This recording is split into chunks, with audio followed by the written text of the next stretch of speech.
Depuis plusieurs années, il pousse un peu partout sur le toit des exploitations agricoles. Les panneaux solaires ont le vent en poupe.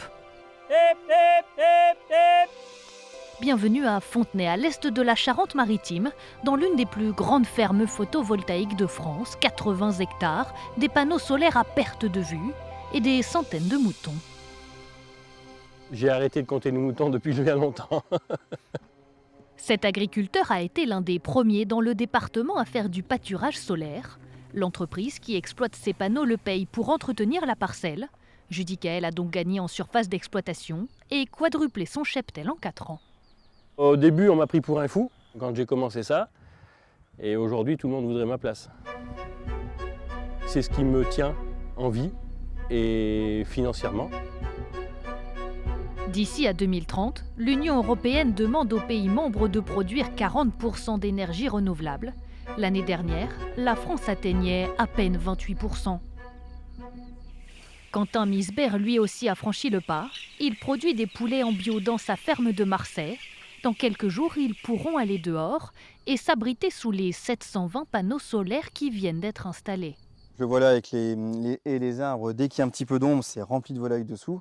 Donc l'été sera vraiment un gros avantage, ils souffriront beaucoup moins de la chaleur, quoi.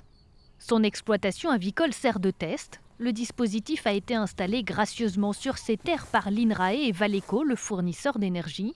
Ils veulent comprendre comment les volailles se comportent lorsque ces panneaux sont juste au-dessus de leur tête. On sait que si elles sortent et qu'elles vont aussi se mettre à l'ombre, les volailles peuvent améliorer en fait leur indice de consommation, consommer moins d'eau, consommer moins de grains, consommer plus d'herbe.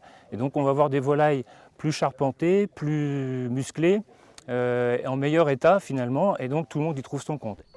La pratique est encadrée et réglementée depuis 2 ans, mais peu de données scientifiques existent pour étudier les effets des ombrières sur les volailles.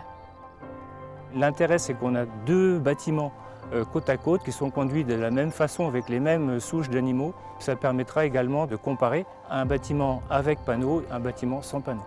Pour l'instant, la structure n'est pas raccordée et ne produit pas d'électricité. On envisage de réaliser le raccordement en 2026. Ça nous permettra d'avoir une année avec production d'électricité, une année sans. On pense qu'il n'y a pas d'écart sur le comportement des animaux, mais au moins comme ça on aura des chiffres. Éco-pâturage, agrivoltaïsme, pour répondre aux enjeux climatiques, le secteur agricole aspire à diminuer ses émissions carbone de 46% d'ici à 2050.